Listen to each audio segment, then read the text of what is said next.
Hello, folks. This is Ben Yessel. How's it going? I've been making I've been making videos a little less frequently recently, mainly due to the fact that my internet connection that has already been paid for by my landlord, but that internet connection plus my uploading time has just been insanely slow, and so. Uh, Sorry if I do apologize if I have not been making videos as frequently, but I think I have a fair number of videos that all you guys can watch that should be interesting. Close to 900 now videos, so you guys have a lot to watch in the meantime if I'm not making as many videos. And of course, we got Christmas break here. Um, so I'm gonna be with family and doing other things for a bit.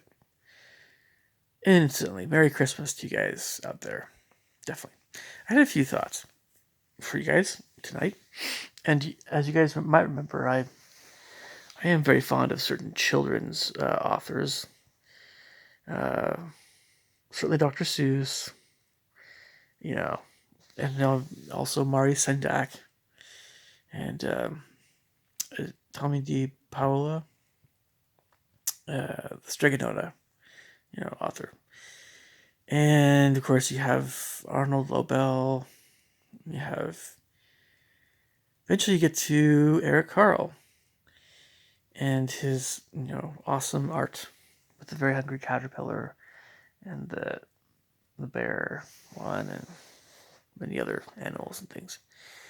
And I wanted to mention that it's very interesting. I don't know how aware we are of this in our own psyches, but it's interesting to see what different sorts of people, including our own selves, what we tend to find more appealing or interesting or valuable, or things that we want to have, acquire, or eat, or dwell on, think about, this kind of thing. And Eric Carle's books, because they draw attention to the textures of different fruits and vegetables and nuts and seeds and other kinds of foods, and plants and rocks and all kinds of things. Because there's the colors, the textures.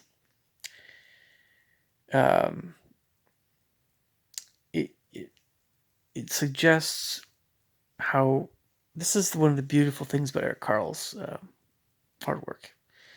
It just suggests those things in life, those simple things, and it's really easy to remember um, what we thought of these things when we were little kids.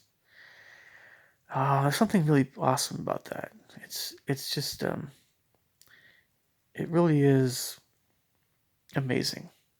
It really is um, wonderful.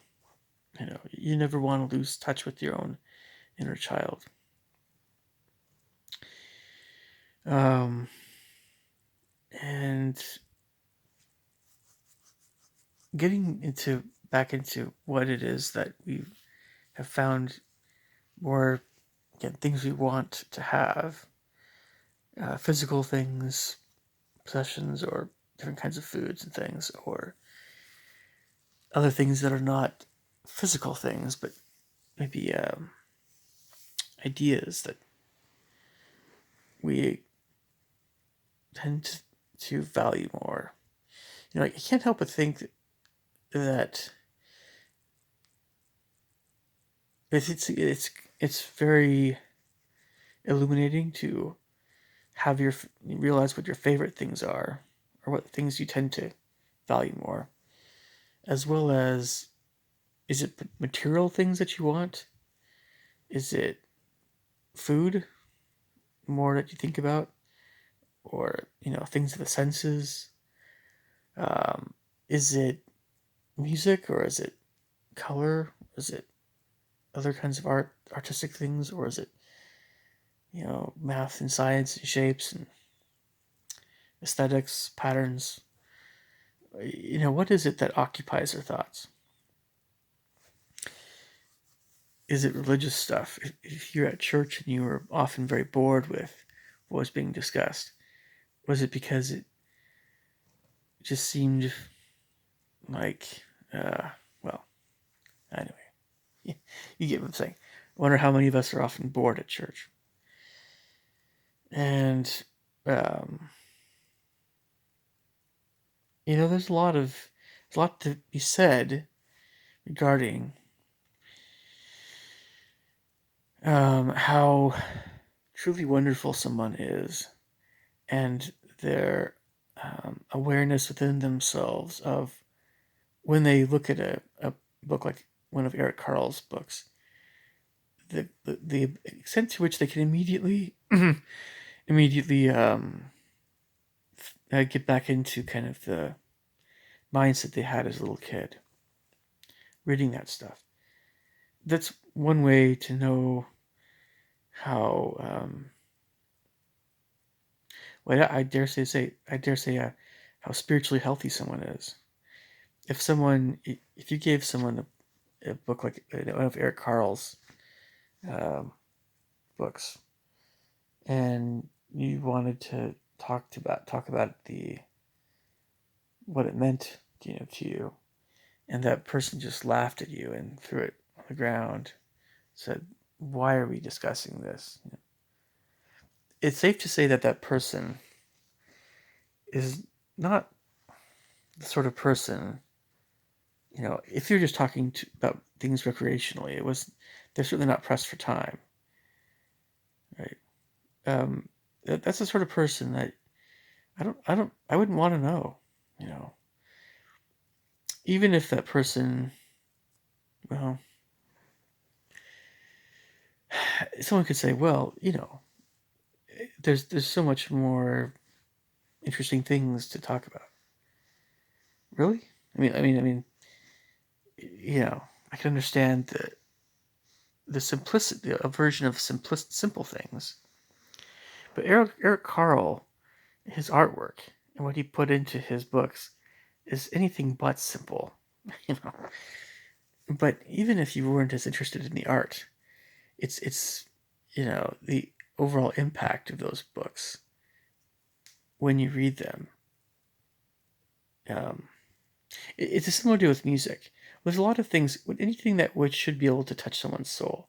If someone just has a total disregard for that sort of thing, it's not a spiritually healthy attribute.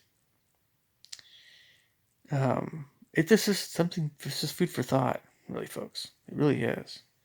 But there are people that are very busy, and that makes more sense. If someone truly is very busy, they say, well, if we talk about this later, kind of thing, that's more understandable. Or someone could say, well, I'm just not as interested in this. But if they want to talk about something else, it's more meaningful, cool. But if there is nothing of a more refined nature that someone wants to talk about ever, or nothing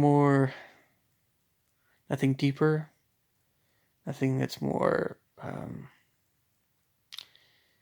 them struggling to figure out life on some level with themselves. If there's nothing really going on in that respect with someone, I cannot say that person is in a healthy state of being. It's someone I wouldn't want to know. Again, it might seem very judgmental. It might be just that person is a very plain person.